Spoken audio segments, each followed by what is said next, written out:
We got to start having difficult conversations between the police and the community. And there's no easy way. We've got to stumble through it because we've got a lot of ugly history. I don't think anyone can claim the higher moral ground, right? I think everybody's got to listen.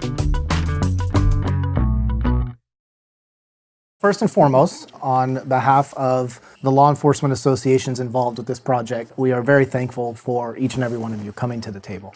If we can begin to share and understand each other's perspectives, I think moving out from that space is the best thing that we can do. And then you can start to heal those relationships. So let's have a conversation. I want to say off top, thank you for being willing, all of you guys around the table. Yeah. Thank you. Yes. I'm probably going to sit here and be more anecdotal than anything because I come from a place of having dealt with police. Not that I'm a criminal. Please, if you guys, please, let's start there. That's not the case, but I'm saying every time that I've had an exchange with a police officer has not been positive, right? And it hasn't. I'm trying to get home. When I leave, I tell my son, whatever I need to do to get home, I'm going to make it back home, right? So I'm going to be respectful to the police officer. I'm going, sir, officer, all this. But it always seems what comes back to me is condescension or you're less than. And I will only speak for myself personally, since we're on film. This is my personal experience. I'm not going to speak on behalf of all law enforcement. For me personally, it's being a police officer puts you in this weird space because once you put that uniform on, in order to maintain your safety, you almost have to expect the worst out of everybody that you encounter. Right. Why? Because that keeps you safe. So if I do a traffic stop, I keep my vigilance level up to an 8 or a 9 until that interaction allows me to bring it down again. So when you say you have gotten out the car on a 9 and I'm already scared, this is not going to be okay. But it will. But if you do that, if it's a yes sir, no sir, and I see that you're but cool. RC's saying he done that historically. Where does the yes sir, no sir come in? Why you said as long as you say yes sir? Why is that even a thing? Well, that's what I do. I call everybody yes sir, no sir. I mean, you don't have to do it. On the inverse, because I do that. I'm doing it because I want to be safe. I feel like because you fear for your life? I'm scared. If I get pulled over by police, I'm scared. I am. I just am. So, sir, yes, no, Mr. Officer, whatever. I'm trying to make it home. Like, what more can I do?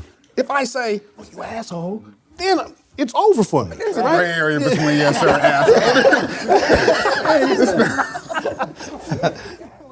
I think just being civil, just being, if I didn't do anything wrong and I feel that way, I'm not inclined to show extra respect out of fear of something I did not do. And I think that's the part that, but kind of in the community. And as long as you're civil. You know what I mean? As long as you're civil, it's cool. Yeah. I'm going to talk to you how we're talking now. Yeah, exactly. I get it. I love that.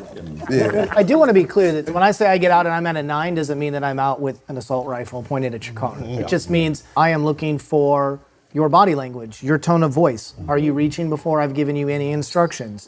Anything that looks funny to me, I have to respond to that. Well, see, let me answer that. If I'm scared, the stuff that you may see may just be a manifestation of that.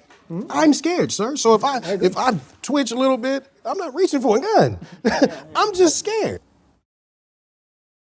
It's things like empathy taught during the training. Like maybe this person needs a hug or something. Like, I don't know, like, you know what I mean? Like, how far?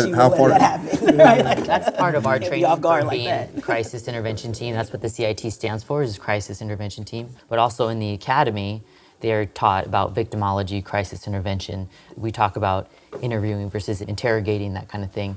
But the other issue is also our officer safety. Like, yeah, you could hug people, right? But you got to make sure that they're not going to be crazy and grab your gun, because that has happened, right? And then the other thing, the other component is if you become too empathetic, you will crush yourself under the weight of what you see and deal with. You can't.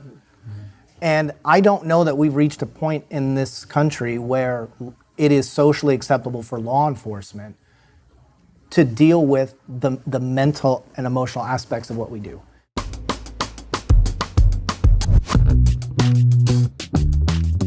I think it's difficult for the police to cope with what they deal with.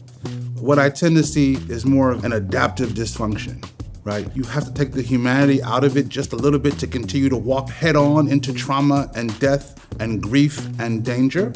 But I think the difficulty becomes they sometimes just normalize, this is what I'm dealing with, this is no big deal, and don't really acknowledge the impact of what they're seeing.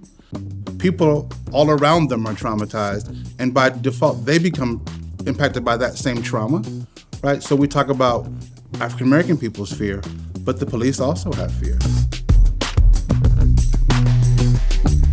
Like, I understand that there's fear on both sides, right? Because there's an unknown factor. But there are power imbalances that do then play out, right? So how do you find that middle ground of saying, okay, this person's not being civil with me, but I'm able to still make sure that the situation doesn't feel threatening